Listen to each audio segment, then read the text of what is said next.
And good morning and welcome to Unfiltered Vision News, bringing you the news unfiltered Monday through Friday, 7 to 9 a.m. Eastern.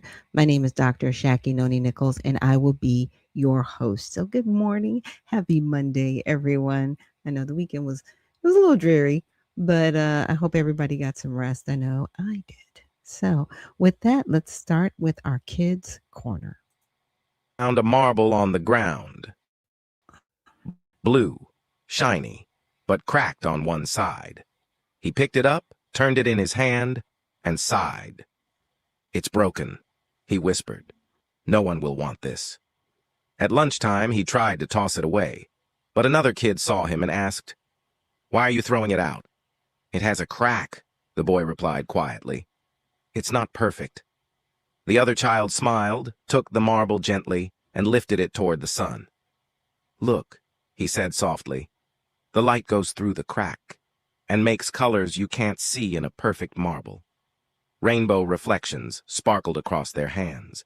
The first boy's eyes widened. He held the marble again, but this time, he held it like something precious, because he finally understood. Sometimes the part you think is your flaw is the part that makes you shine. Yeah, and that's why there is actually a passage that says, God says, his perfection is made in weakness, right? He takes our weaknesses to make us better. So always remember, yeah, things might not be going well with you at the time, but don't look at your weakness as a failure. Look at it as an opportunity to see what is it about that weakness that makes you shine, right? There's always a bright side.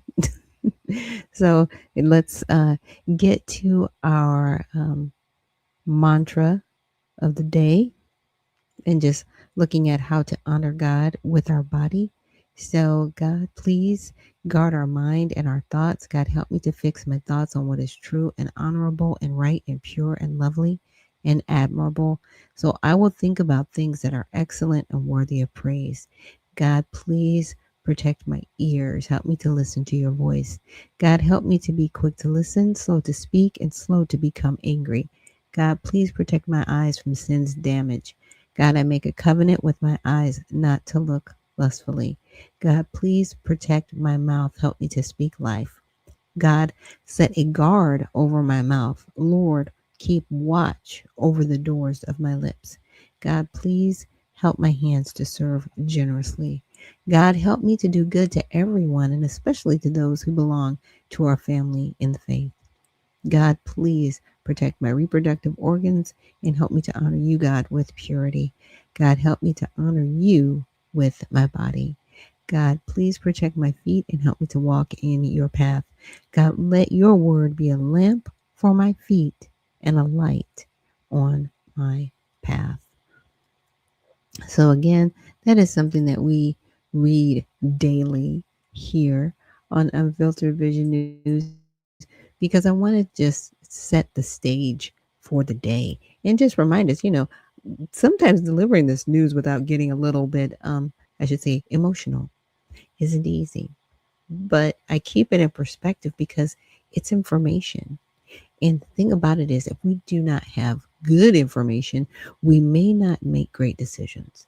And that's why I stepped into this arena because I want people to have good information so they can make good decisions. So, again, thank you so much for joining me here on Unfiltered Vision News. So, there is a video I wanted to start. Usually, I have my sports recap with Mr. Conscious Outlaw. I don't see him on the stage yet. Usually, he joins like right when I start. So, let me check with him really quick. So, we will take a short break, and then when we come back on the other side, we will get into our news for today. So, again, thank you so much for joining me here on Unfiltered Vision News, and we'll see you on the other side.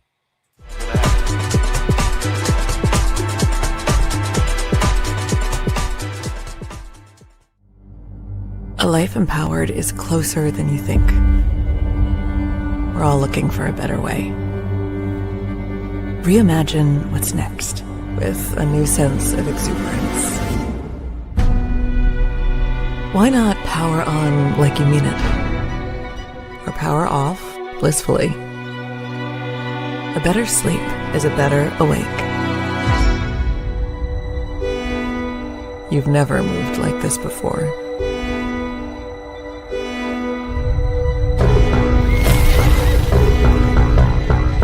With the energy nature intended. Imagine reprogramming the way you look at the speed of science.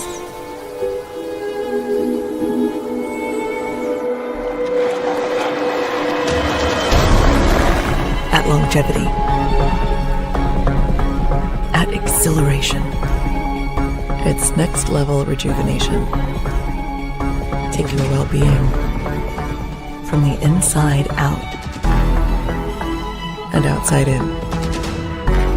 The light within is ready to ignite. Be the light. LifeWave.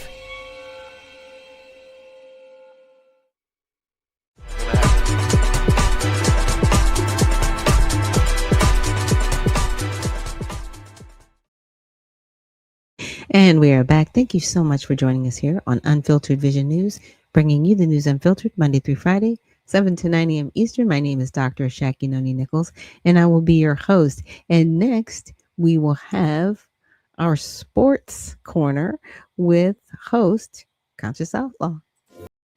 And let me bring Conscious to the stage. Good morning, Conscious. How are you?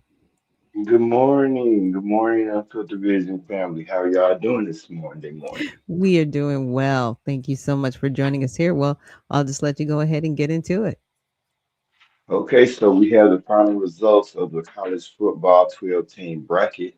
It's going to be James Madison. That's going to be their first year into the college football bracket. At number 12, they're going to play Oregon. And then number 4, Texas Tech gets a bye. And then this is going to be very exciting. Number 9, Alabama, and number 8, Oklahoma face each other in the very first round. And Indiana shocked everyone and beat Ohio State, which gave them a first round bye. We talked about that last week too. And Mhm. then Tulane, number 11, and Ole Miss, number 6, and Georgia gets the first round bye. And then Miami, number 10, Texas Texas A&M, number 7, and Ohio State gets the bye. So this is going to be really exciting. I think they're kind of getting it right the second year around. Getting the teams right where they belong because usually we was kind of and it was a little upsetting. Notre Dame got left out because they were at number 10. They lost to Miami. So this is a Did you really see exciting that time for letter? college Did you see that football. letter that Notre Dame sent? I was like, "Oh, okay." They're just like, "You know what? We're just not gonna go." I was like, "Oh, Yeah. what?" Yeah, very, very interesting. And so that's college football. We're gonna watch this for y'all holidays. It's gonna be really exciting. Now I want to talk about our brother Shadur Sanders. Wow, Yes, man. this is Over very 350 interesting. yards. I was like, I put him on my bench. I have a fantasy football team, and I was like, "You know what? I just want to put him on the bench. I just want to see what he does." I hate I didn't put him in. Oh, Oh man. I hate I He, didn't put him he threw he in. threw for exactly 364 yards.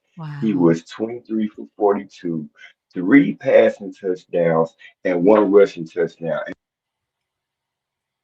The second rookie to actually pass for that many yards in his rookie year. I think Joe Burrows did it before him. And that just goes. And then he faced off against the other first round draft pick.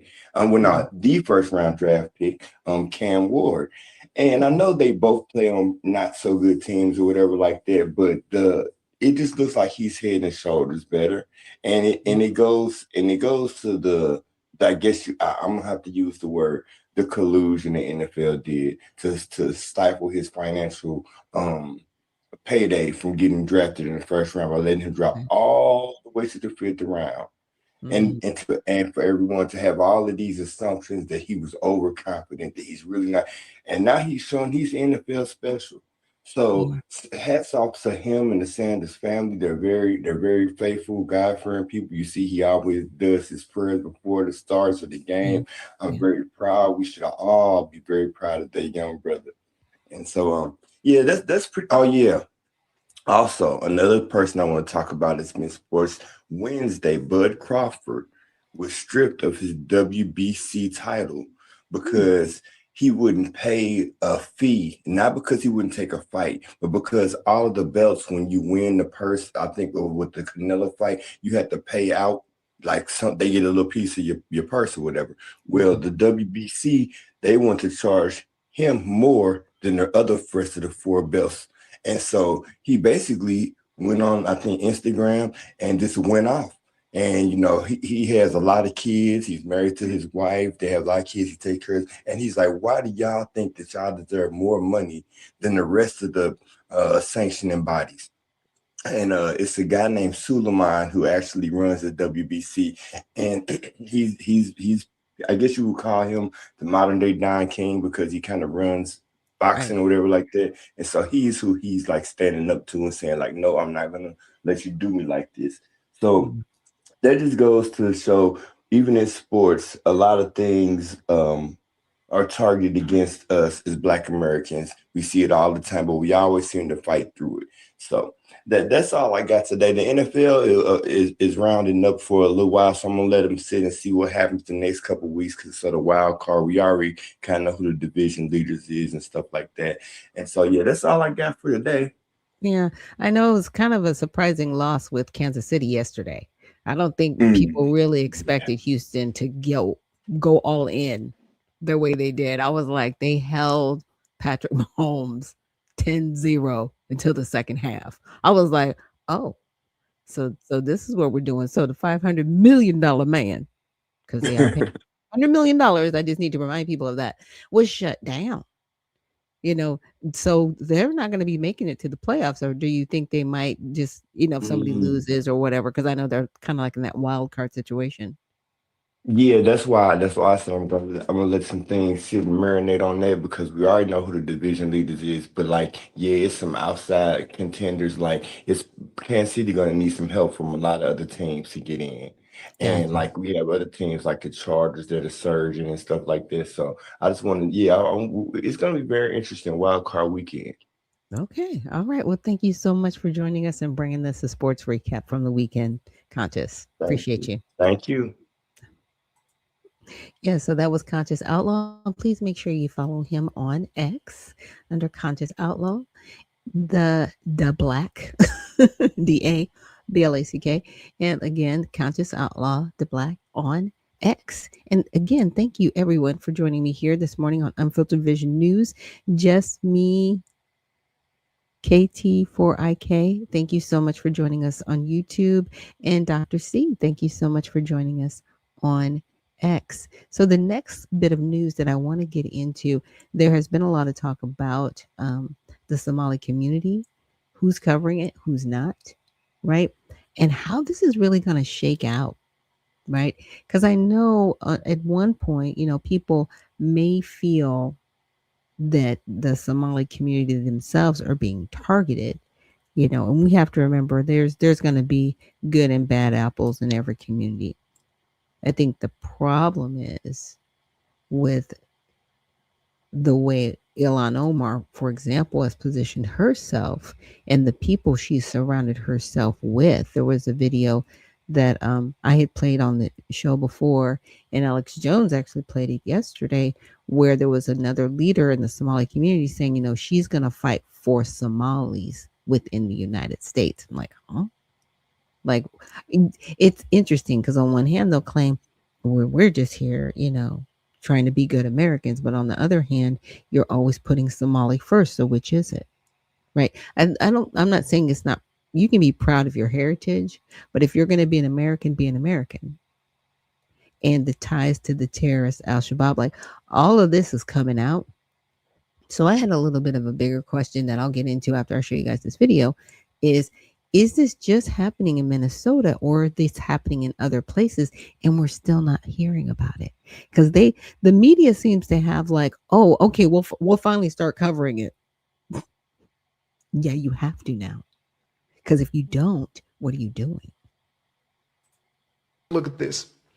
This right here is a breakdown of how much time each of these networks right here have spent on what I believe is supposed to be the biggest story in America right now. Yeah. See, when a current sitting governor, the commander in thief of Minnesota, is caught up in a multi-billion-dollar fraud, embezzling taxpayer dollars in order to siphon that money into the pockets of illegal immigrants, or specifically, an 80 percentile of Somalians who are being paid by the government to chill. Yeah, when that whole thing gets exposed, according to ABC, CBS, and NBC, aka the mainstream propaganda machine, that is considered a non-story. And by the way, for anybody who's trying to call this whole thing racism,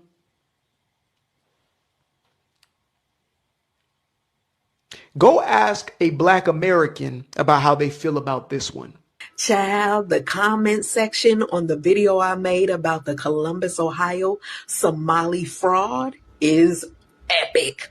Go read the comment section. First of all, let me address something. I got a whole bunch of people talking about, well, you need to go make videos. You need to take pictures.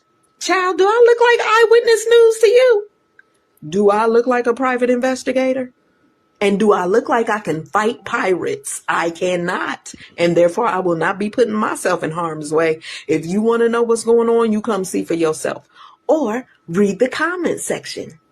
People from Columbus, Ohio are all up and down that comment section talking about, yep, she's right. I've seen it for myself. I agree. Columbus is horrible. You please come and help us in Columbus. They are all up and down the comment section, but so are people from all around the country, from other parts of the country where this exact same Minnesota fraud is going on in their community. And they are begging for ICE and fraud investigators to come help them as well. So, honey, you don't need pictures. Read the comments. You know I'm telling the truth. With that being said, the best thing about my comment section are the comments from the Somalis. Child, they are laughing at us, saying we just jealous because we don't know how to work the system the way they do. They are admitting to the fraud. They are saying stuff like this is their land. They were promised the United States of America, and so they are taking it and taking it over. Go read the comment section, honey. It's better than the video. You don't have to read the comment section. I have some clips for you today. Hit the like button, share the video, subscribe to the channel. And to the first clip, the opening clip there, don't you find it suspicious that mainstream media is not covering a story where a sitting governor under his watch 6.5, upwards of $8 billion has gone missing due to fraud? And mainstream media has decided not to cover it? Don't you find that suspicious? Let's keep going in this video. Hit the like button, share the video, subscribe to the content. You know, like the racists are actually just jealous of Somalis because of how successful we became in a matter of one generation. And I was watching a lot of videos that are coming up on my For You page where people are saying, how come Somalis have nice cars and we don't? We've been here like how many generations? We were born here, our ancestors are from here, but Somalis drive nice cars. This whole thing is just making me realize is jealousy. They're jealous of our success because they expect us like to be at the bottom of the bottom, right? And then we come here one generation, we work hard, we save our money. Somalis are not the only community that committed fraud, okay? We're not all committing fraud, okay? Every community has bad apples, but they're trying to use that as leverage to hate on us, right? And attack our community. But what it is like when you're an immigrant group and you're Black on top of that and you're African, they hate you to be successful. That's not true. You have Americans in general that work every day, pay into the system. They found out recently that majority of the social service, welfare, socialist benefits that, are given in this country, a large majority of illegal immigrants and quote unquote legal immigrants are receiving those benefits. It's a small portion of Americans, yet we're the ones that pay the lion's share into the tax coffers of America. Yeah. So you got a lot of people frustrated behind that. And we're not jealous. A lot of folks are just angry. We're not jealous at your success. If you actually got here and just got it out the mud, like so many of us have to, it'd be like, whatever. But the fact that you guys are scamming and defrauding and stealing taxpayer dollars, these are that come from the American people. Yeah. The average American has a problem with that, a huge problem with that. But let me play these next two clips from Ilhan Omar and another Somali individual talking trash about America. cabsi baa loo daara way yaabeen war dadka noocaana xaggee ka imaadeen bay leeyihiin kommentiyadii iyo meel kastoo wax soo gelayaan baa loogu daata dhalinyarada Soomaaliyeed ee jooga Soomaaliya iyo Kenya iyo Afrika ayaguna kommentiyada waxay ku soo qorayaan ise u ceetamayaan iyo cadaanka se u ceenayaan cadaankii baa yaabay tiimkii loo yaqaan Mega ee loo soo gaabiyay Make America Great Again ee Team Trump ahaa ayaka la bahdila dad ayaka ka waalan bay dagaal la galeen marka dagaalku ha socdo saas ha lagu wado Minnesota anaga iska leh Mareykan anaga iska leh They're letting it be known they're not going away. They claim Minnesota as theirs and they're willing to fight for it. So that right there is a message to the folks up in Minnesota and Americans across the country that, hey, you're going to have to get out here and compete and fight for your rights and fight for your nation. caawa aan fursad u helay madaxweynaha Soomaaliya madaxweyne Xasan Sheikh Maxamuud inaan maanta ku soo dhaweyno Minneapolis aniga iyo madaxweynaha special relationship aan qabnaa aniga adeeraan ugu wacaa asigana gabarteeyu idhahaa madaxweyne sidii qof kasta uu yiri mininkaaga waaye ku soo dhawow Minneapolis aad iyo aad aan ugu faraxsanahay in maanta madaxweynaheena aad tahay. Stop it right there.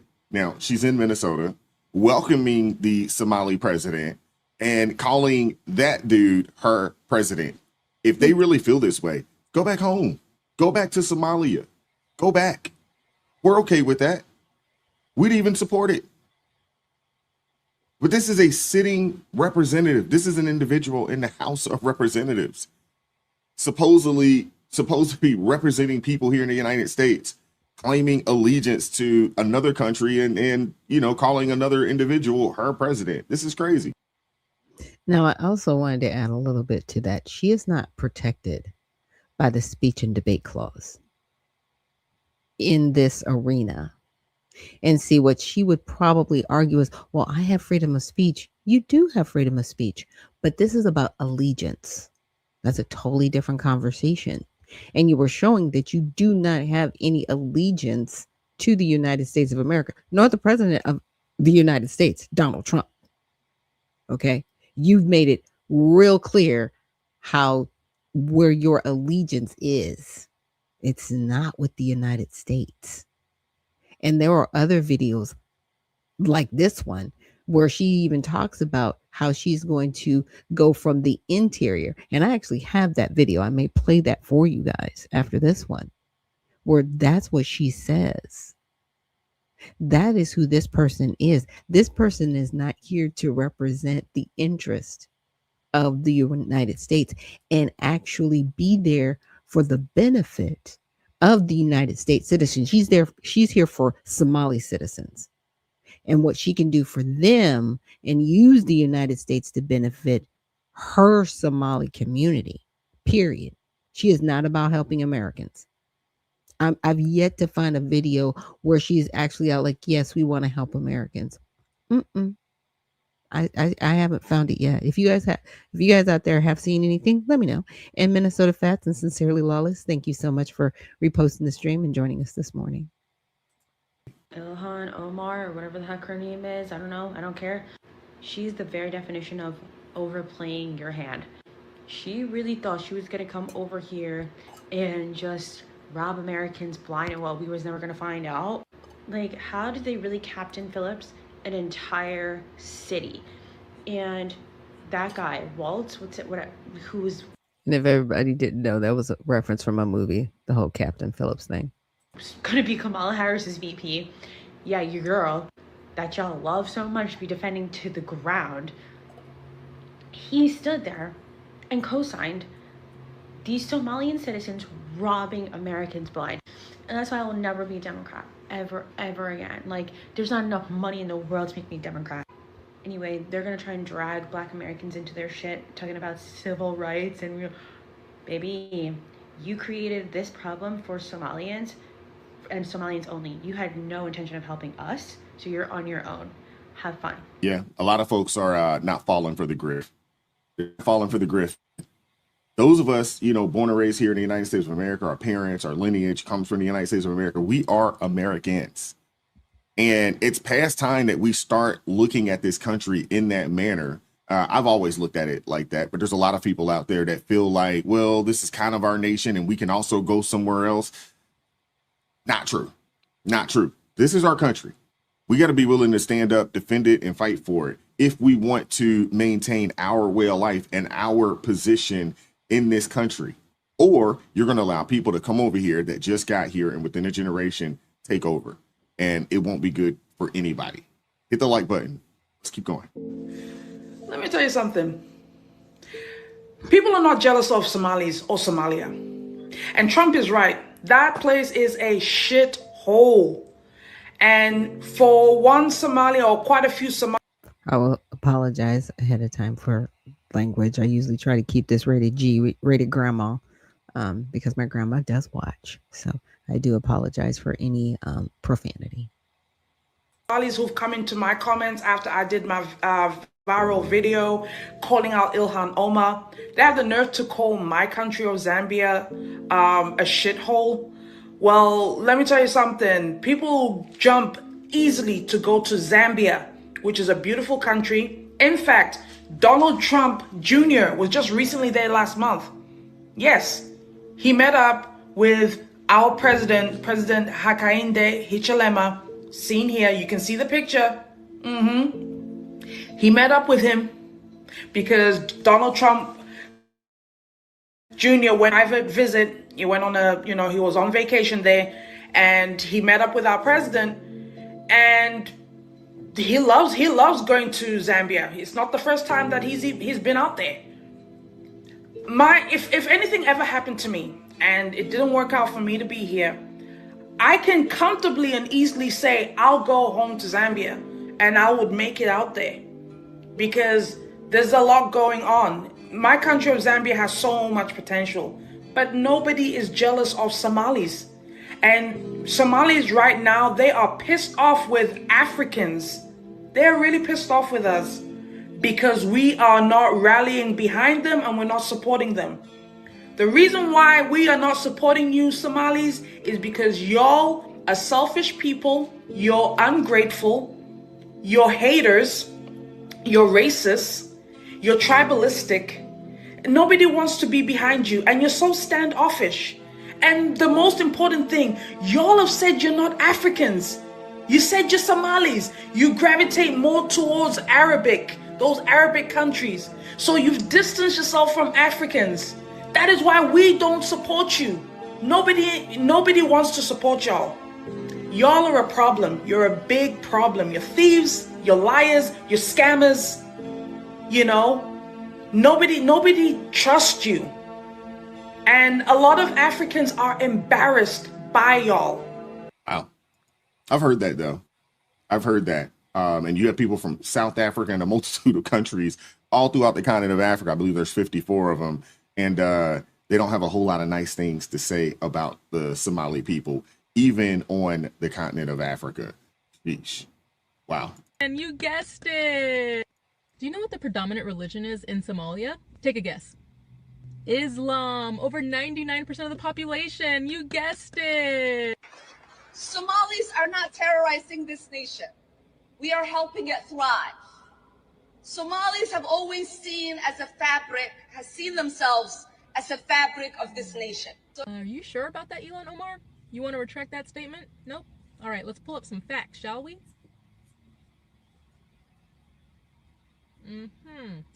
Let's pull up some more.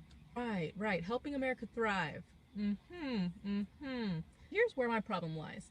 Ilhan Omar is always talking negatively about America, the country that she resides in, and she's always speaking highly about Somalia, the country that she won't go back to. It's amazing how much high esteem Somalia gets when it's coming out of her mouth, just speaking about it, when in actuality, here are the facts about Somalia. So for starters, United States listed Somalia as a level 4 risk. It's the highest level of advisory. Do not travel there. They're saying it's high crimes, high terrorism, don't forget kidnapping and piracy. Also, forgive me for my pronunciation, but Al-Shabaab conducts terrorism attacks, bombings in Mogadishu. So that's Somalia. Organized crime is very prevalent. It's a hub for human trafficking, illicit network. Oh yeah, and we can't forget in Somalia, there's weak governance. They have poor law enforcement, and also some areas are heavily restricted and governed by Sharia law. Human trafficking, arms trafficking, sexual violence, piracy. Shall I go on? And it is a fact, not an opinion or a feeling. It is an objective fact. It's one of the most dangerous countries in the entire world. Obviously, not all Somalis are pirates or all these other criminals, right? But when you have a large portion of people doing something and you bring that over to another place, chances are it's going to continue. Never in the history of ever have I seen a third world country come to a first world country and the first world country get better and improve when they don't assimilate, which we see so often within their religion. Yeah, she's absolutely right. I want to hear from you guys in the comment section. Let me know your thoughts. Hit the like button, share the video, subscribe to the channel. And that is a video from Righteous Perspective. And good morning, Sincerely Lawless. Thank you so much for joining us this morning. Thank you. Appreciate that. And appreciate you, Dr. C, for joining us this morning. And Jackson Wild says, that's true. You don't hear bad things about Africa. It's the Islamics that attacked ordinary Afriand and Taj racial. Okay, not sure what you were trying to say there. Of it are entirely involved with Islamic slavery and Banshee. Yeah, you don't. And so that is also part of the propaganda machine as well, right? Because I dated somebody from South Africa, and he was just asking me certain questions just to see what I knew, what I didn't know, and certain things. He goes, it's so sad how a lot of Black Americans, and at that time I think they did call us African Americans. It was weird, but anyway, so Black Americans just don't know a lot about Africa. And what we do know is like the National Geographic Channel, thinking that, people all live in the bush and they don't have houses or cars or they're civilized or anything like that, because that is part of the propaganda machine. You could ask like somebody, maybe that doesn't watch a lot of TV or whatever, they would just assume that people in Africa do not have civilization. I'm just being very honest with you. They would just assume people just live in the bush and they're not an industrial nation. Now there are parts of Africa that are like that, but there's parts of the United States that are like that. I'm not saying people are living in the bush, but they live off grid, right? They're not all into technology. The Amish, they live off grid and their community is, somewhat civilized, but they don't drive cars. Right? They don't have all this technology and stuff, and they don't really interact with the rest of society in that way. They barter, right? So I wanted to play another video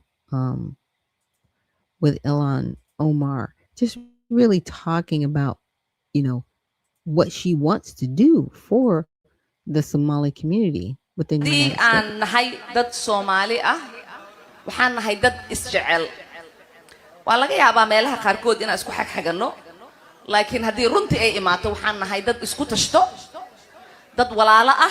And so for those that are just listening and not really looking at this video, it's translating what she is saying. But I'll just wait till it gets to the part where she talks about, her position and where she wants to help Somalis within the interior of the United States. Dad dhiig lah, dad isku og inay Soomaali yihiin inay Muslim yihiin oo iyagana isku hiiliya dadka walaalahoodna u hiiliya marka daraad markii ayaan dhexdaas markii aan maqalnay in qaar Soomaali ah ama Soomaali sheegato in Ethiopia ay la galeen ما بقى كان في Soomaali wixii lagu dhaho agreement heshiis maxamuud nuur hadda aniga Soomaaliga badiyo soo ceeb ma aha dad badan ay soo wacay oo waxay leeyihiin And she says, many Somalians have personally called me to encourage me to speak to the U.S. government. Now, she was talking about, different other African countries, but they're calling on her to speak to the U.S. government. So they see her, even though she's a congresswoman and she's supposed to be looking out for the interests of Americans, they want her from the interior almost to act like an ambassador for them and just represent Somalis within the United States. And it's like, no, like that's not a thing.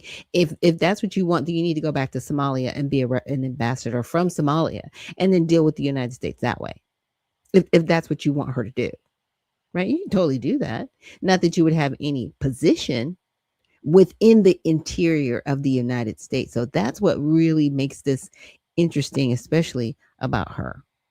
dowladda Mareykanka inaan la hadashid waaye dowladda Mareykanka maxay ka qabanaysaa jawaabteedu waxay ahayd dowladda Mareykanka waxay ka qabanaysaa wixii She said, my answer to Somalis was that the U.S. government will only do what Somalians in the U.S. tell them to do.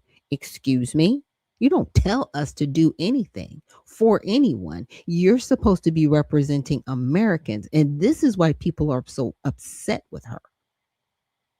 Because she talks out of both sides. And that needs to stop. You are either an American or you're Somali. And that's it.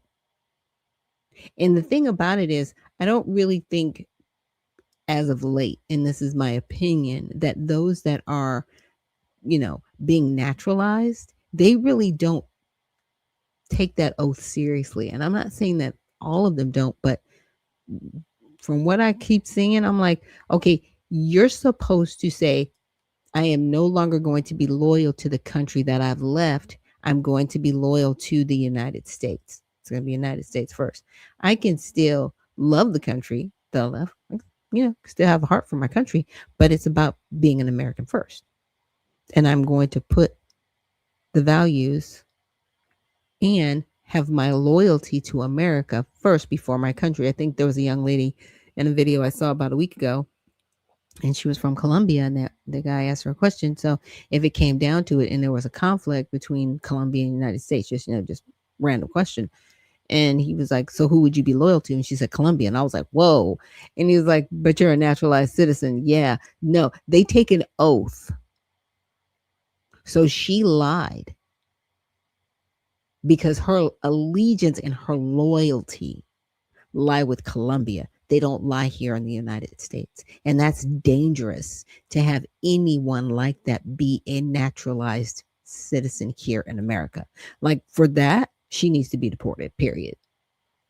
Anybody that's like that, you need to go because you don't want to be here. Your loyalty doesn't lie here because that endangers the United States and it will destroy us and break it apart. Like, look, Benjamin Franklin said it best.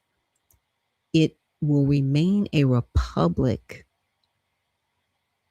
if you want it to be. Okay?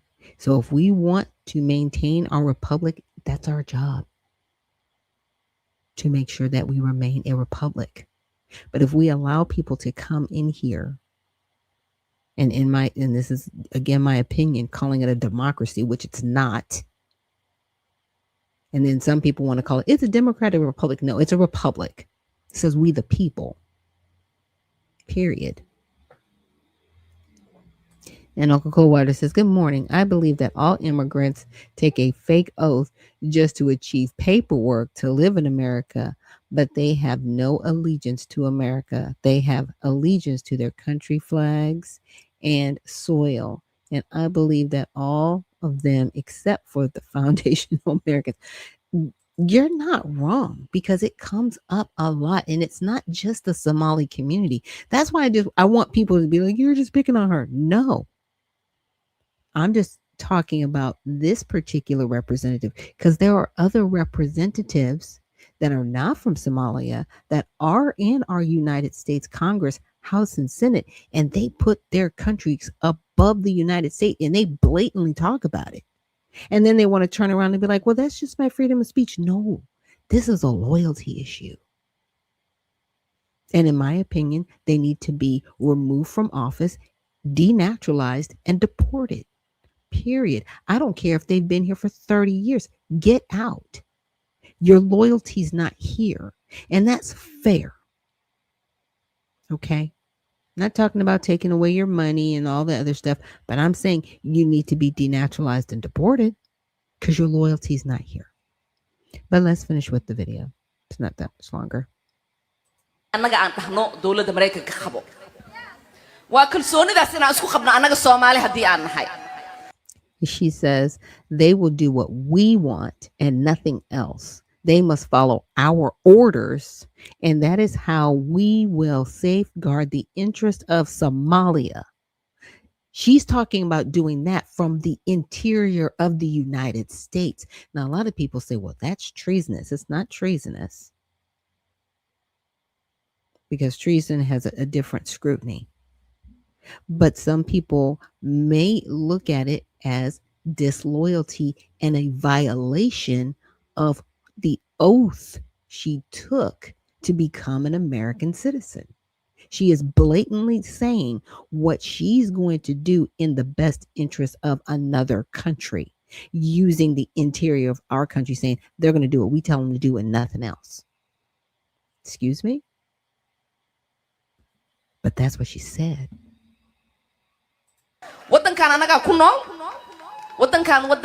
Says we Somalians must have the confidence in ourselves that we call the shots in the U.S.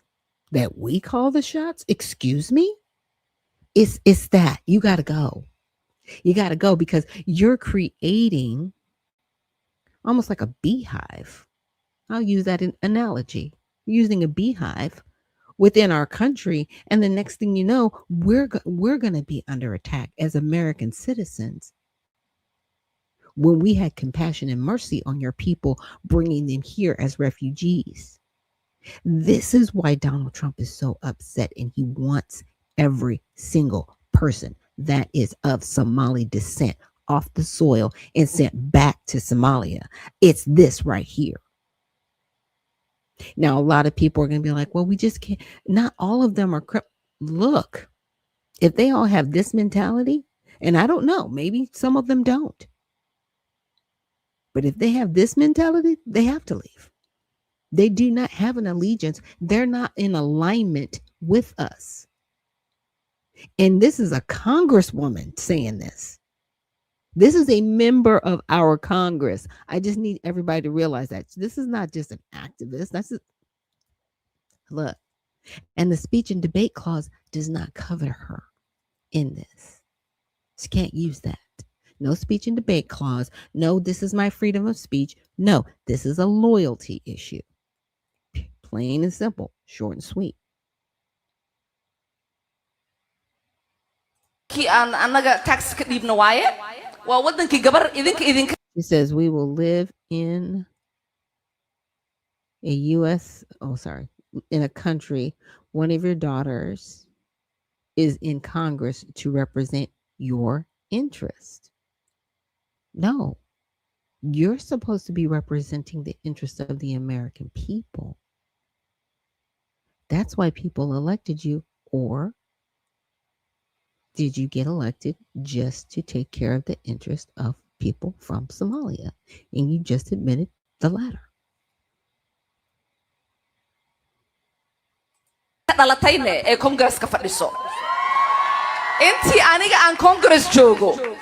Says for as long as I am a as long as I am in Congress, Somalia will never be in danger. Its waters, Indian Ocean, will not be stolen by Ethiopia or others. We're not concerned about those waters. Why are you concerned about another country and what they're doing? And if you are, go back to Somalia and protect them, because now that you've actually gotten experience, right, in government, you might do very well in your country of Somalia to build it up. I'm not against that. Go home. But don't use our resources to do that, because that's not our business. That's the business of Somalia. Again, it's a loyalty issue. waddanka Soomaaliya biyaheeda dad kaleeta iyo badeeda dad kale ma qaadanayaan. Waddanka Mareykanka. And she says the U.S. would not dare to support anyone against Somalia to steal our land or oceans. Again, stop using the United States to pick a fight with other people. It's none of our business. It truly isn't.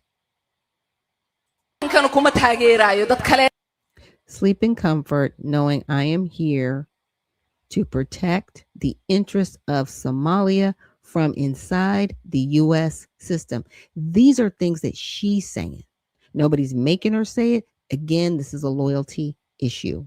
She is violating her oath of being an American. This right here, a court would have to denaturalize her and deport her. And that's what I want. Marka taas ka seexda reer Minnesota gabadhi. The woman you sent to Congress is working. I can't see it. Congress u dirsateen way idinka war haysa. I wanted to go back a little bit to what she was saying. Reer Minnesota gabadhi Congress u dirsateen is working something at night to protect your interests. So she's not talking about the interests of the American people. And I'll pause it there, and I'll make sure to put the link to the video so you guys can watch it again for yourselves. But it's just very sad, truly sad, that, you know, we have somebody inside of our own government working in the best interest of another country that's not our government. Knuckle Coolwater says the Somalians are very bold. They're now getting people's TikToks banned because we're speaking out against these unethical Martian-headed people. I really believe it's time for FAFO moments with these people. And you know, the other thing that's very scary that I've been saying for a while is that, unfortunately, our government is setting it up so we're angry with people directly, right?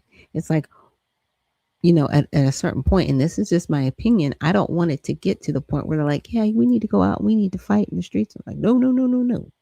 No, this is something that needs to be handled in the halls of our Congress, because see, our Congress is who has allowed this. Our government at the state and federal level, they've allowed these shenanigans to go on, and they are the individuals that need to be held responsible. We need to put the energy where it needs to be.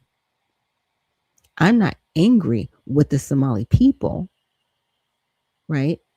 I'm angry that someone in our government allowed them to do what they're doing. Okay? Because there was somebody in the interior allowing the fraud. There was somebody in the interior seeing this go on. And even though they said something, there was somebody else blocking it. And that actually did happen. So I wanted to share this with you guys because I, you know, do my research and different things. So I wanted to, first of all, look at the fraud going on in Columbus, Ohio, as it was stated in the video from a righteous perspective. And so, yeah, there have been cases involving members of the Somali community in Columbus, Ohio. So here's what happened is the Tau-Kif market food stamp and WIC fraud. And this was back in 2010 and 2019. Now, let's just have a little bit of brief history. The Somali refugees started coming over here, and I want to say like the early 90s. It was when George Bush Sr. was in office. So this would have probably been like, it was before, how should I say, before Clinton got in office and Bush Sr. was coming out of office, that transition. But he started with the okay of bringing people from Somalia here from their country that was war torn, right? And gave them refugee status. And even then, there was a case of fraud with remittances in the 90s. So fraud has followed their community. And that's sad because I know there are people in their community that aren't like that. But because the people that are committing the fraud are given the spotlight, it makes the whole community look like that. Just saying. It just does. Now, overview. Brothers Hassan Nurisu, 40, and Abdur Nisu, 47, owners of the Taufik Market, a Somali specialty grocery store in Columbus's west side, were accused of running a long-term scheme to defraud the Supplemental Nutrition Assistance Act. Wow. And WIC, right? The Women and Infants Children's Program. They allegedly redeemed over 10 million in benefits, including more than 8 million in SNAP and 2.1 million in WIC from October 2010 to November 2019. Mainstream media is not talking about this. They're not. But alternative media is. And I want to be one of these people to be like, look, this has been happening. This started happening, what, 15 years ago? And we're just now getting, wind of it, right? So the fraud involved converting benefits into cash for ineligible items or personal use, such as accepting benefits for non-food purchases or exchanging them at discount rates. So, how people would sell their food stamps like 2 for 1, right? So for every $1 of food stamps, you get 50 cents in cash, basically. So federal investigators conducted undercover buys and reviewed transaction records confirming fraudulent activity. The legal outcome, they were indicted by a federal jury in February of 2020. Now, this was kind of at the height of the pandemic. So nobody was really paying attention to anything of this going on, right? And on conspiracy to commit wire fraud and theft of government funds. Both pleaded guilty in October 2020 in a U.S. District Court in Columbus. Sentencing details were not immediately available in public records, but the case highlighted vulnerabilities in benefit redemption at ethnic markets. But it's happened everywhere. I mean, it's happened in New York and outside of the Somali community, right? Where people were able to convert, I would say, their food stamps into cash for non-food items. This isn't new. This has always happened. Okay. Always. Since they had the little booklets of food stamps. I'm just saying there's always been fraud with this. So I don't want everybody to be like, oh my God. No, this is nothing new. It's always been there. But the problem is it's the amounts that it's happening within a particular community. Anybody want to look into like the Latino community to see if it's happening, or the Black community to see that it's happening? Well, nobody's doing it to this degree. That's the difference. That's why there's such a spotlight on this, because it's like, okay, it's not just happening in Minnesota, it's also happening in Ohio. It's also happening some other places too. We're going to look at that. So Somali community link nonprofit mismanagement and fraud vulnerabilities. Okay. So the overview, the Somali Community Link, and that's a name, a nonprofit formed in 2020 to support the Somali community. Now that's very specific. So you're not helping Americans, you're just helping people in your community during the COVID-19 pandemic. Faced scrutiny for mishandling over $2 million in federal relief funds allocated by the Biden administration for rental assistance and other aid distribution. The organization received funds to help Somali families with housing and pandemic relief, but failed to account for at least 187,000 in unspent and unreturned rental assistance. An independent audit conducted but unreported until 2025. That's weird. Revealed significant shortcomings, including lack of required reporting, on noncompliance with legal requirements, and highlighted fraud risk due to poor internal controls. Now, this was something that Ilhan Omar, she had wrote a letter after, so they passed the bill, right, where she did help, and that was for everybody, right? She helped the bill to help everybody. But then when she saw the fraud that came up behind it, she says, there really needs to be guardrails in place. But she said it after the fact. It was after the fraud was committed. But the way the bill was actually written initially, you know, it did have, how should I say it? Oops, I did not mean to do that. I made everything too small. Um, it did have vulnerabilities that she pointed out, and she was saying, hey, we need to make sure that we safeguard this.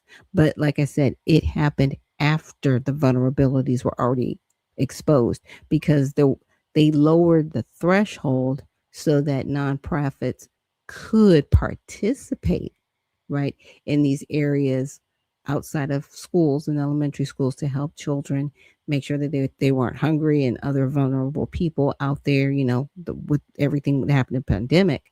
And then there wasn't a lot of oversight on the monies that were given. So this is where, you keep seeing this window of 2020 till now with a lot of fraud that was happening. Fraud was even happening with PPP loans. Look, it's everywhere. It's rampant during that window. So auditors noted increased likelihood of mismanagement, noncompliance, and potential misuse of federal funds, though no criminal charges were filed as of late 2025. So even though all these things were found, nobody's gone to jail yet over this. Now, this is just Columbus. Now, the nonprofit had political ties to State Senator Michelle Reynolds and State Rep Ishmael Muhammad, both with financial links to the group, right? Secured additional funding, including 350,000 for a community center, despite the audit findings. Campaign contributions from the nonprofit or affiliates to these officials totaled thousands of dollars. So not only did they take this money from the government, they were paying government officials. Yeah, like this, all of this is a mess. So the legal outcome, no indictments as of December 2025, but the case drew media attention for ongoing public funding amid red flags. The organization's online presence became inactive following the 2025 death of its executive director. Wow. So the incident echoed national scrutiny of Somali-led nonprofits, similar fraud in Minnesota's children's nutrition programs, raising questions about oversight of ethnic-specific aid groups. Again, I think they're just people taking advantage of the compassion of others, right? We are a generous nation. We are a prosperous nation. We are very compassionate when it comes to things like this. And it's really sad when people are using it in a nefarious way, because I know people in this particular space that want to do right by other people and make sure that they have what they need. I know somebody who's running a nonprofit school and they need a bus and all these things. They don't want to defraud the government. They want to do right by the people in their community. But when you have situations like this, it makes even those people look bad. It makes it look like everybody's just on the grift and the take when there are actually people out there doing the work. We need to have better oversight.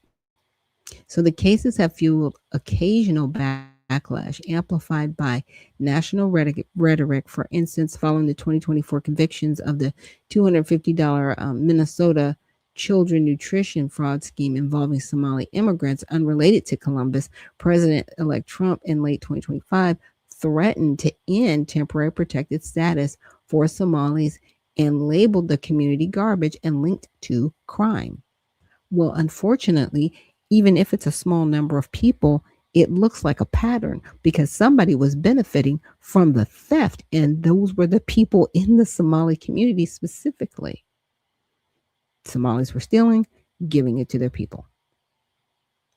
Plain and simple. So, in response, Columbus leaders, including city officials and Somali advocates held a press conference on December 7th. So that was just yesterday, to reaffirm support for the community and condemn harassment. This came amid reports of a local woman being doxxed and harassed at home after calling for a fraud investigation into Columbus's Somali community on social media. Wow.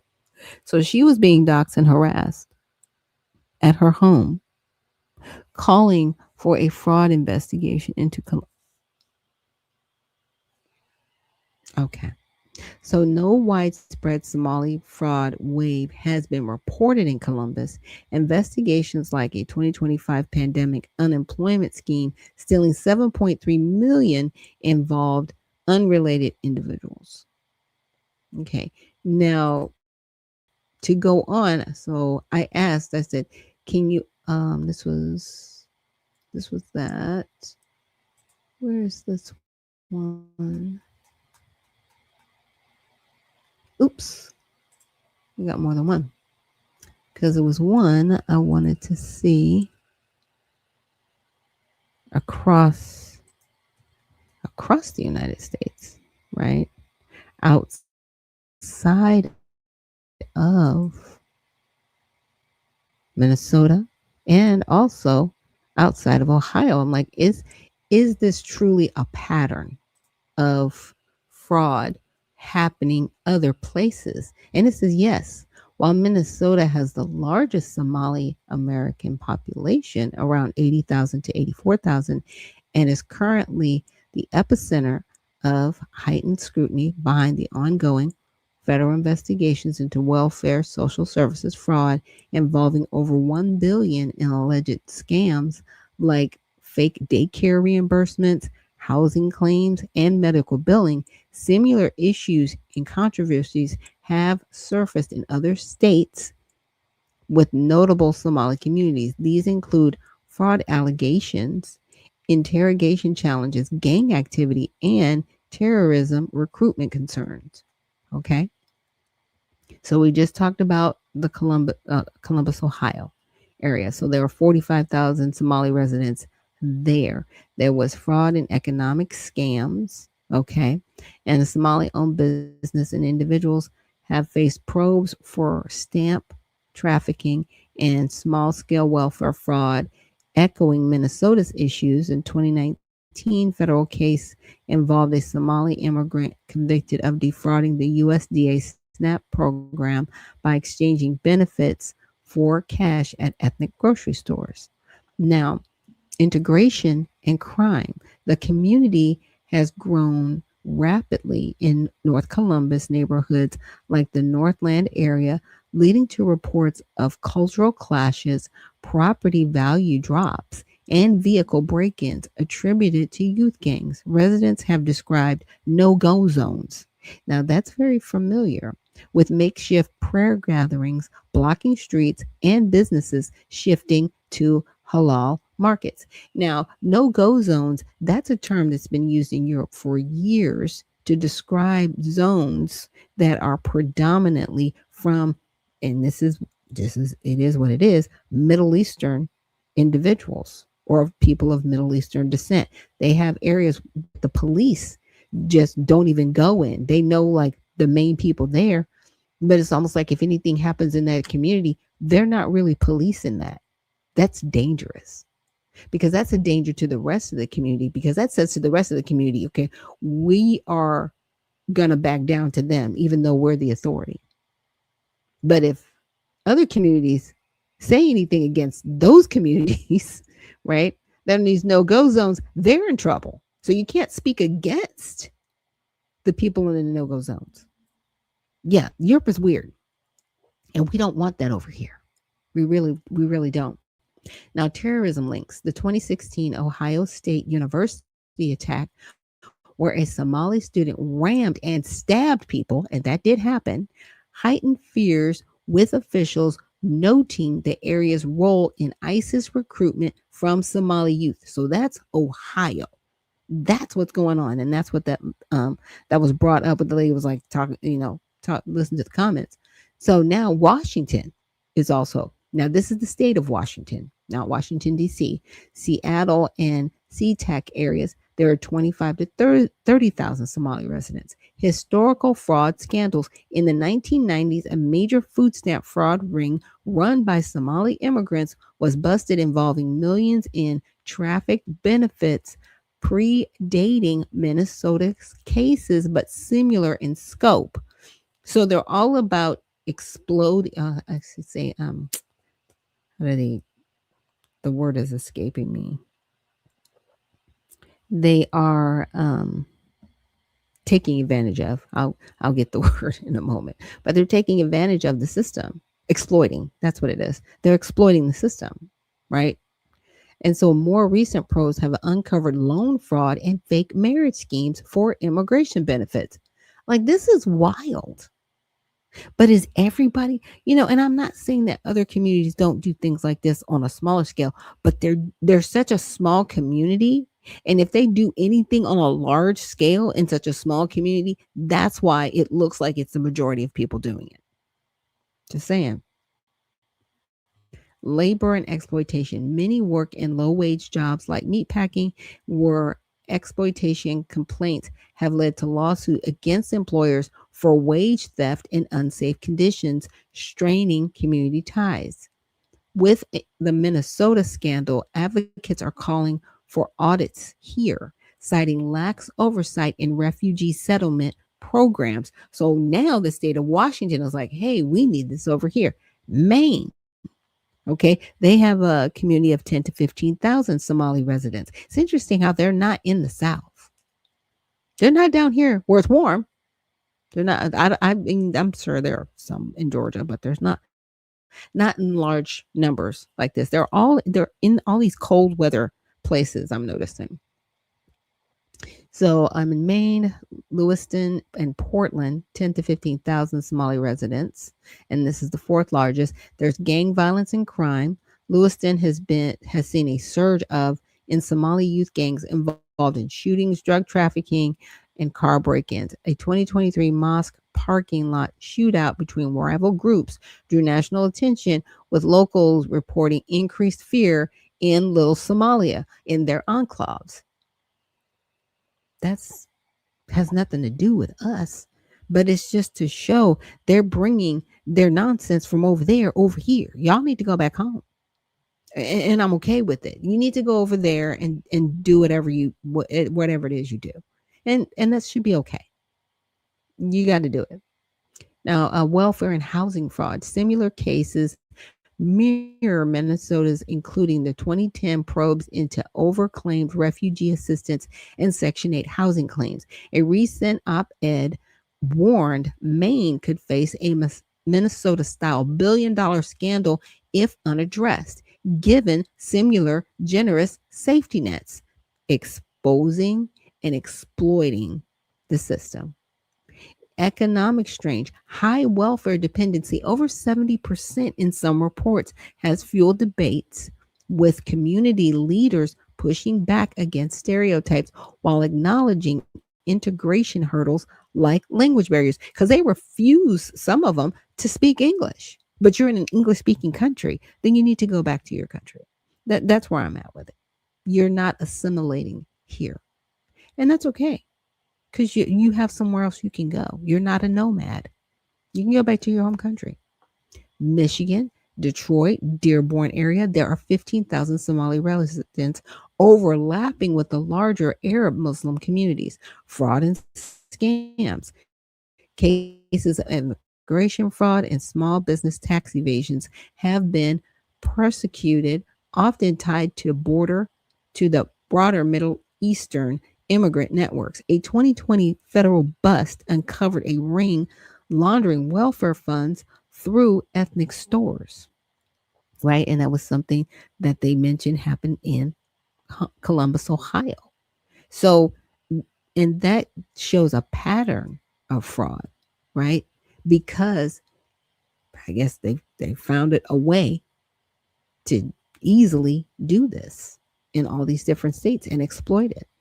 Cultural and security tensions, areas like Hamtramck, now majority Muslim, have informal Sharia patrols and courts, raising assimilation concerns. Yeah, how are you having a separate court system within the United States that's not governed by the Constitution? Like, okay, done. Y'all need to get up off the soil. You can't stay here because you're not assimilating. The community has been flagged for potential extremism with FBI monitoring for Al Shabaab ties similar to Minnesota.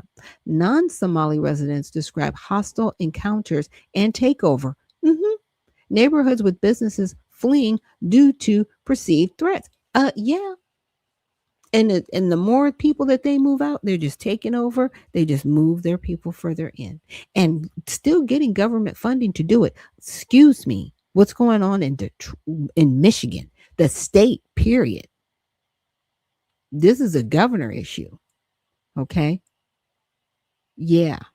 Other states with emerging issues: Kentucky, 5 to 10,000 welfare fraud in refugee programs and youth gang activity. A 2021 case involved Somali-led identity theft rings. So, Georgia, right? They have a smaller community, less than 5,000, but rising reports of food assistance scams and traffic in counterfeit documents. General trends across the state: Somali resettlement starting in the 1990s under programs like those during the Clinton era has led to clusters like Little Mogadishu. Common threads include high welfare use, 90% in some enclaves, terrorism recruitment, and 20 plus Minnesotans joined ISIS in the 2010s with parallels elsewhere.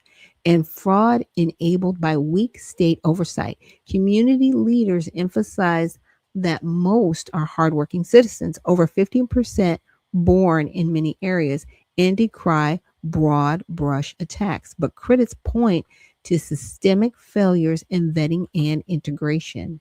These patterns aren't isolated to one group. Fraud occurs in many immigrant communities, but the scale, and that's what I was saying, it's the scale of it in Somali enclaves has drawn federal attention, especially post Minnesota indictments. If this refers to the Trump era ICE operations and rhetoric, those are Minnesota specific so far, but experts warn of ripple effects nationwide. The deeper dives, okay, it goes on. But yeah, that's the problem. And then, of course, I looked at Minnesota. Is in Minnesota where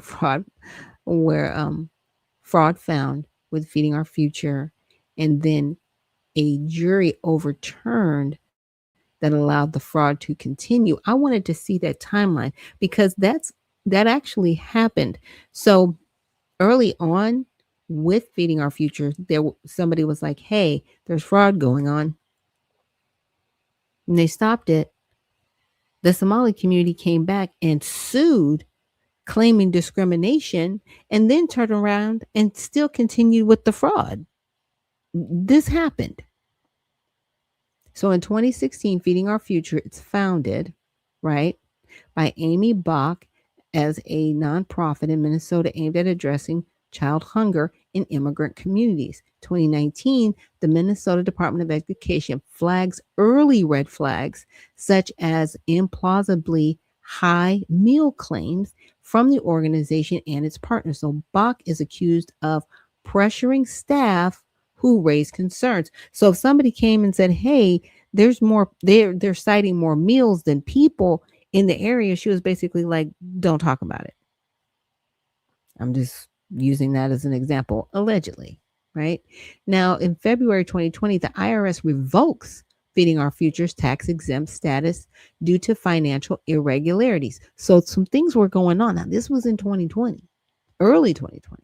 Now, in November of 2020, Feeding Our Future sues the MDE, which is the Minnesota Department of Education, claiming discrimination against Somali led groups. The MDE, citing fraud risk, denies new grant application and labels the organization severely deficient, attempting to end its partnership. So they were like, no, there's fraud going on. We don't want to renew this. We're not doing it. So it wasn't like the Minnesota Department of Education didn't stand up. They did. Now, in December 2020, going into the spring of 2021, a Minnesota judge, John Guthman, rules there is no legal basis to halt federal payments immediately, warning of potential issues if grants are delayed. They already stated there was issues with fraud.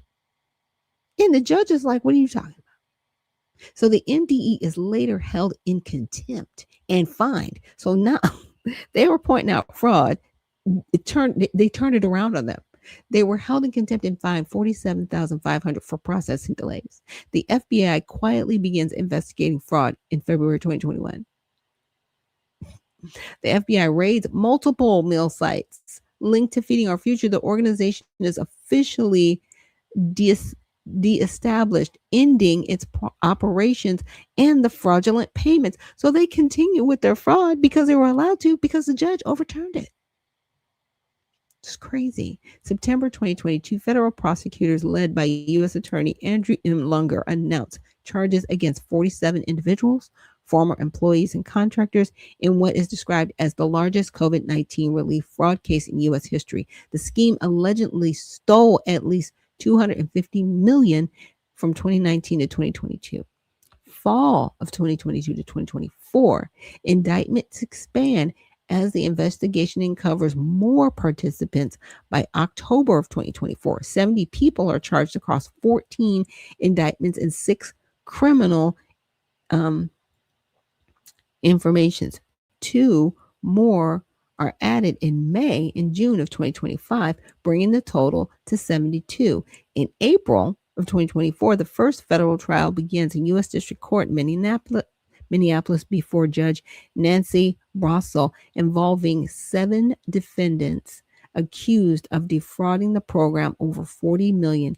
Evidence includes over 1,000 documents showing fake claims. So they had evidence of the fraud.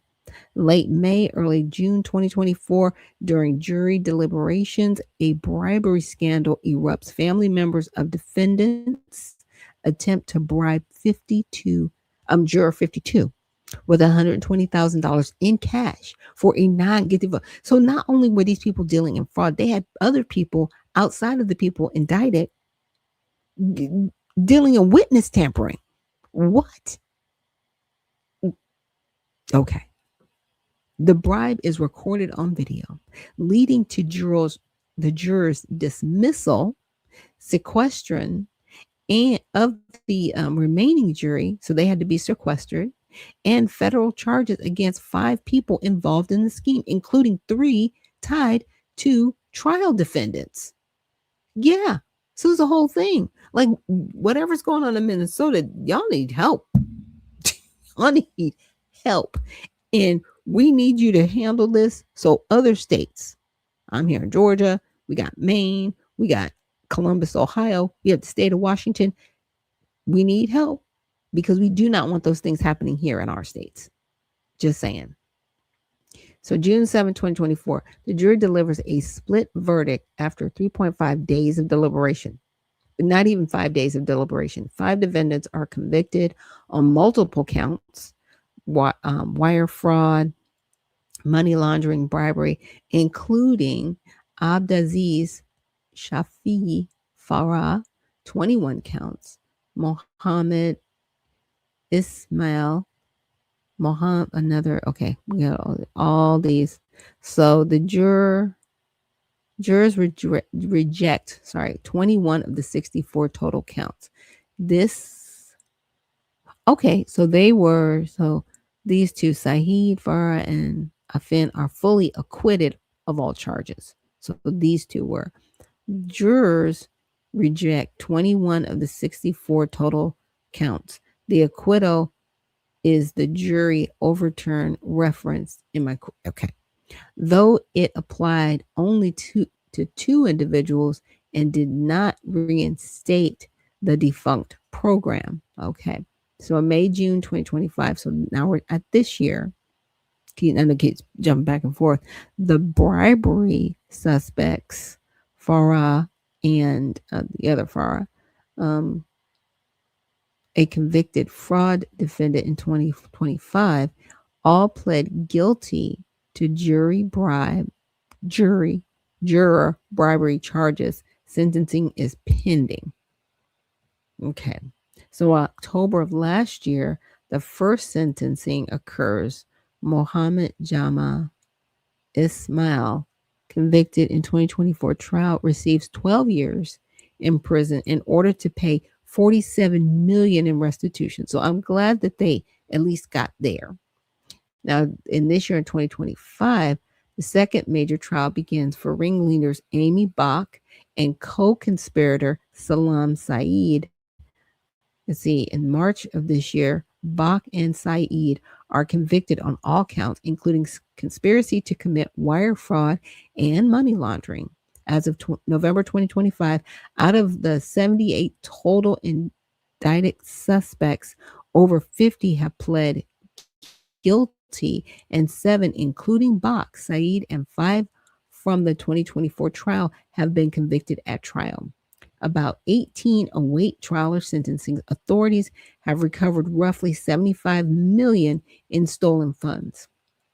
So the acquittals did not allow fraud to continue, as the program was terminated in 2022 and remains defunct. However, the case highlighted systemic vulnerabilities in emergency relief programs and it did. It's very crazy what happened. I'm just saying. I started, down this rabbit hole, and I was like, whoa, this is a lot. So with that, let's take a quick break, and I will see you guys on the other side.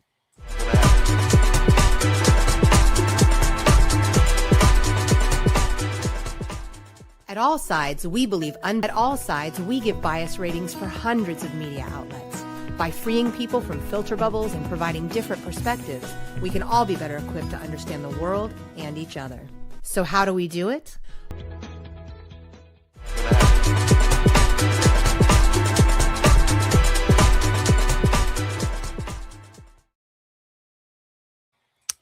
And welcome back to Unfiltered Vision News, bringing you the news unfiltered Monday through Friday, 7 to 9 a.m. Eastern. My name is Dr. Ashaki Noni Nichols, and I will be your host. And I have a comment from Sassy Lady. She says, unbelievable.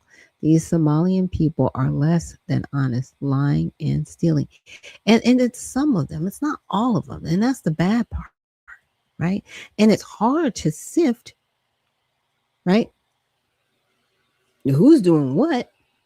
Because at the end of the day, they're loyal to one another. So it's like, okay, are you decrying the fraud that's going on, or do you just have blind loyalty irregardless? Now they can say we have blind loyalty irregardless. I mean, most communities do. Let's just admit it. I mean, there are Black Americans out there that commit crimes. I'm not going to throw them away. I'm going to say, like, you need to do better.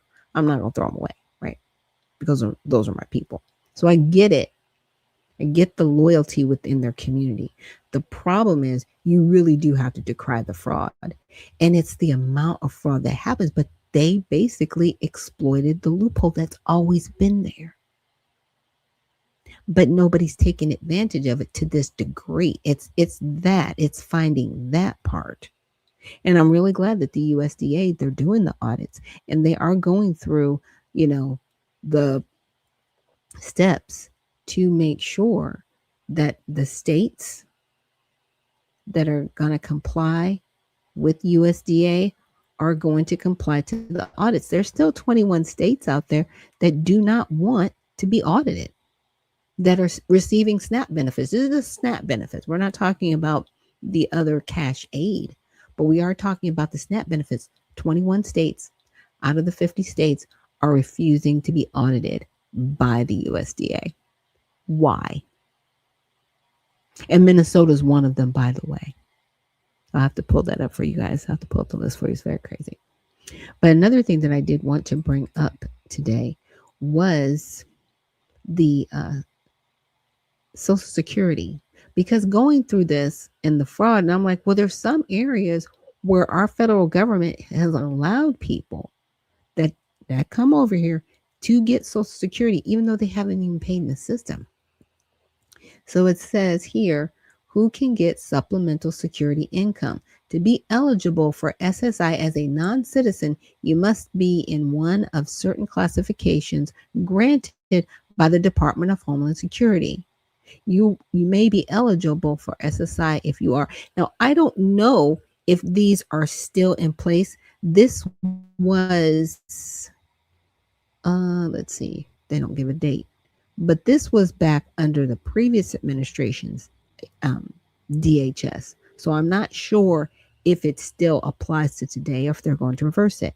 But lawfully admitted for permanent residence. How are they getting SSI? But they're getting it. Granted conditional entry, paroled into the United States, admitted as a refugee, granted asylum, an alien whose removal is being withheld. Okay, so they basically went to court. The court said, okay, you can't deport them, but they're just here. But they can't work either because they don't have a green card. So they're giving them Social Security. Yeah, this is happening. Okay, a Cuban or Haitian entrant admitted as an American immigrant. Sorry. Admitted as an Afghan or Iraqi special immigrant. And there was the Iraqi person that, unfortunately shot those two National Guard officers. And admitted as an Afghan humanitarian parolee or Afghan non-special immigrant parolee. Admitted as a Ukrainian humanitarian parolee. In my opinion, that whole list needs to be abolished.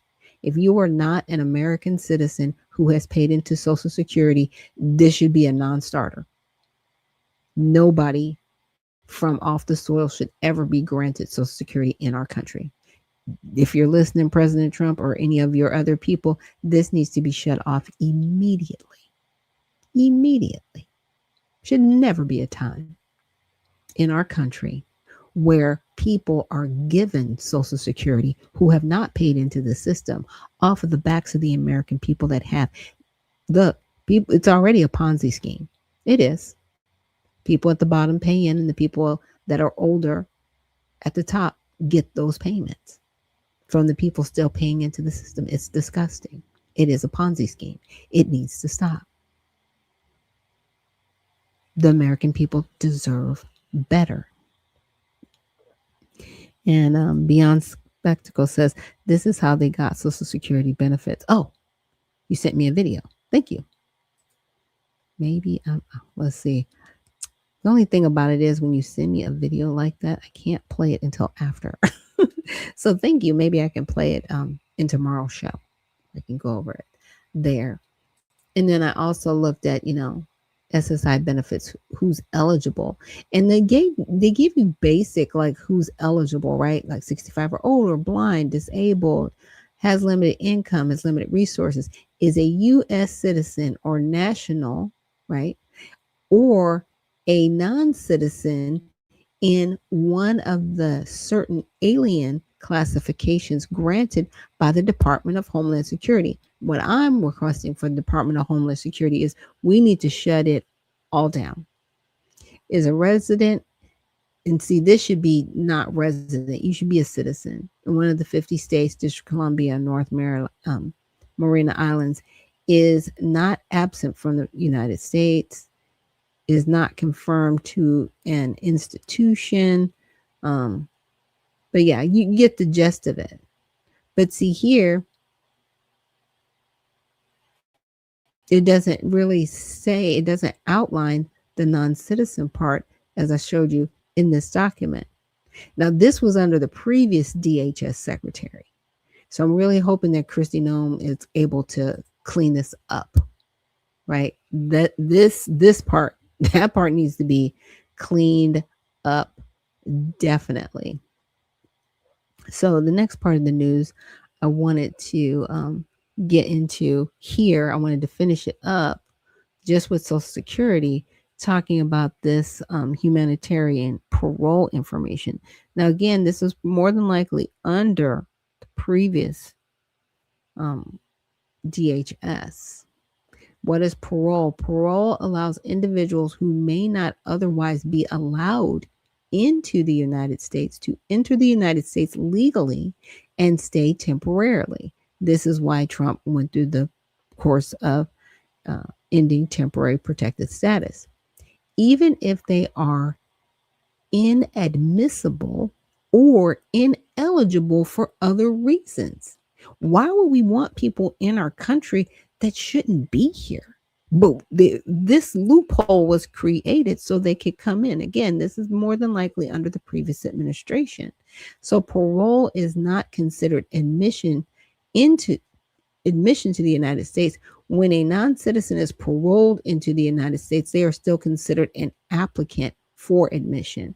Parole ends automatically when the authorized parole period expires or when the parolee leaves the United States. But my whole thing is, when people are on parole, that means they've committed a crime. Why was this even created? It has created such a mockery of our legal system. And the things that are being done to destabilize our country. This is a republic if we can keep it. Period. This is up to us. This falls at no one's feet but ours. And it says, what must you do to maintain your parole? To maintain parole and remain in the United States, you must meet certain conditions, right? Medical conditions, and then other conditions include comply with public health directives, comply with requests for additional information from Department of Homeland Security, all of these things. Failure to comply with conditions of parole. If you fail to comply with the conditions of parole, DHS may terminate your parole, detain you, or remove you from the United States, and you could be prevented from becoming a lawful permanent resident.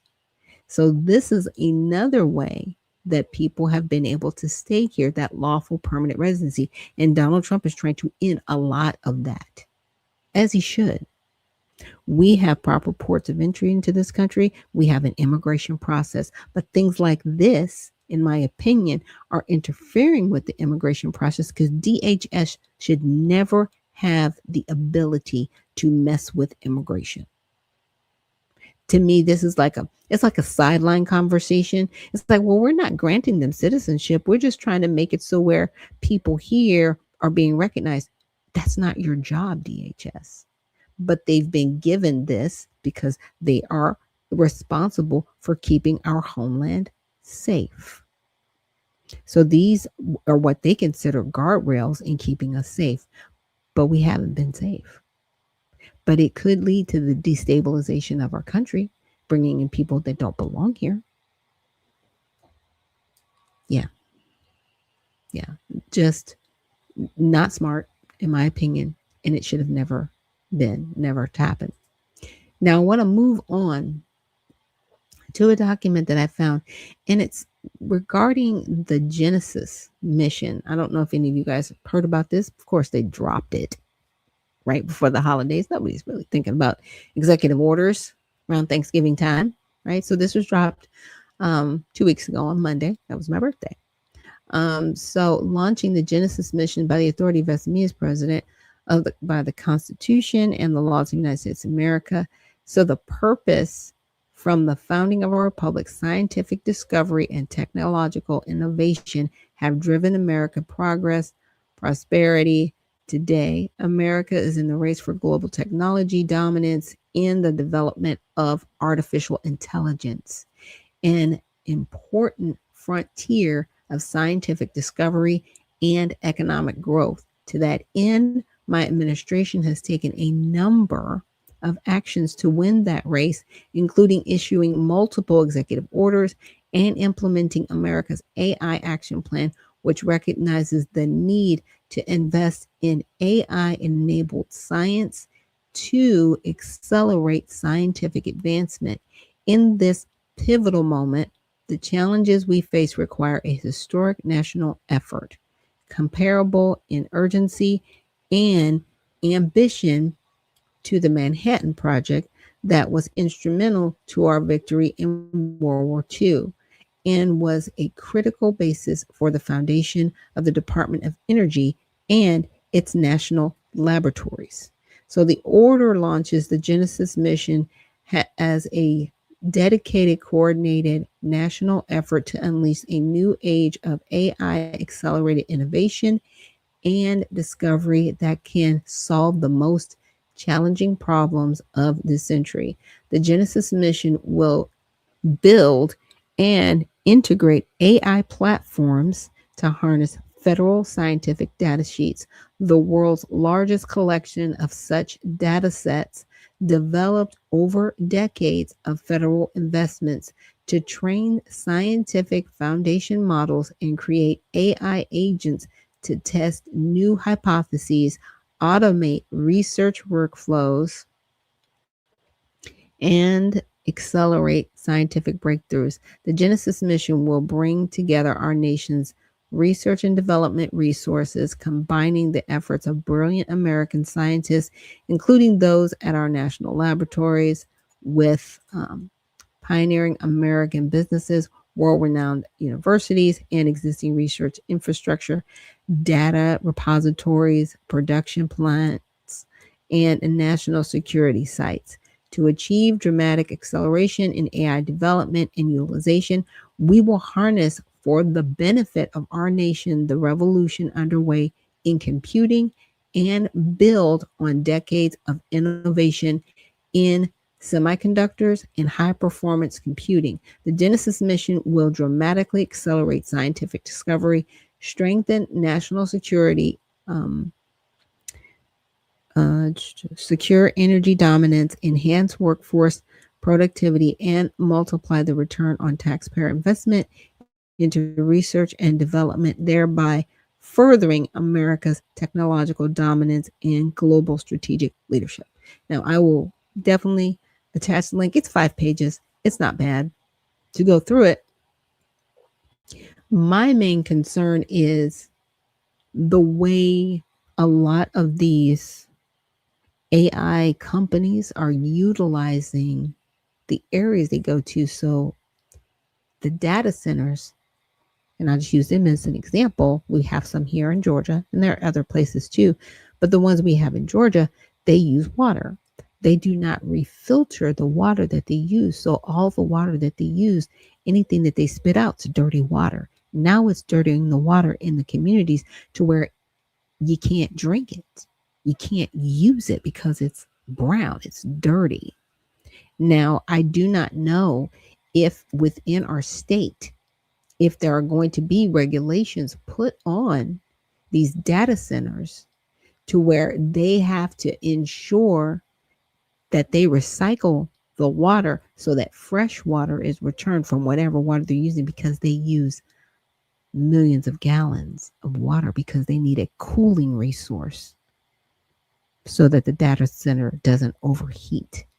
So they're using water. And yet I know you'd be like, well, why does it even matter? Because we do not have endless sources of water. Now there are other things that, in my opinion, they should use that they're not using. Like we have Moses West, who has figured out, and he has a machine that takes the atmosphere and it turns it into water. What, in my opinion, what would be a great thing is for that company to utilize Moses's machine. And then Moses creates another machine that recycles that used water and returns it back into the data center. So you're not even messing with environmental water. You can just use the atmosphere and use the water from there. then that way we actually have clean water that is not messed with. But people are not thinking that far down the road. They're just looking at, like, look what we can do, look what we can have. And we're not thinking about the safety of people down the line, because all of these things always end up with like an Aaron Brockovich story, right? And what I'm saying is people end up with cancer and all kinds of other craziness. And those are the things that we do not want in our society. So tomorrow, we're going to look at, what the president has been up to. I want to look at some of the executive orders since January till now, some people that he's nominated, and just look at, okay, what's going on at the top, because we do have all of these other things going on. There's always going to be something going on. There's always going to be a distraction, but we have to really be mindful of, okay, what's happened so far? Where do we need to go? And then, right? What do we need to ask the White House and say, hey, these are the things that we actually need to be doing. Out of all the things that you've done so far, this is a sticking point with the American people, and this is what we want to see move forward. I think, and this is just my opinion, a lot of people are now looking at deportations, right? ICE is still out there removing people that are considered dangerous individuals, but now it's more widespread. It's just on any individual that has deportation orders of removal, and those people should be removed. They have the opportunity to actually get $1,000 to go back home, so that they can wait their 2 to 3 years. So if they wanted to come back, they could come back the right way, not the wrong way. And that's better for everyone. Okay. So with that, we're going to end the stream. Thank you guys so much for joining me here on Unfiltered Vision News for this Monday recap. And we will see you in the next one. And remember, stay well, stay focused, and stay unfiltered. We'll see you guys.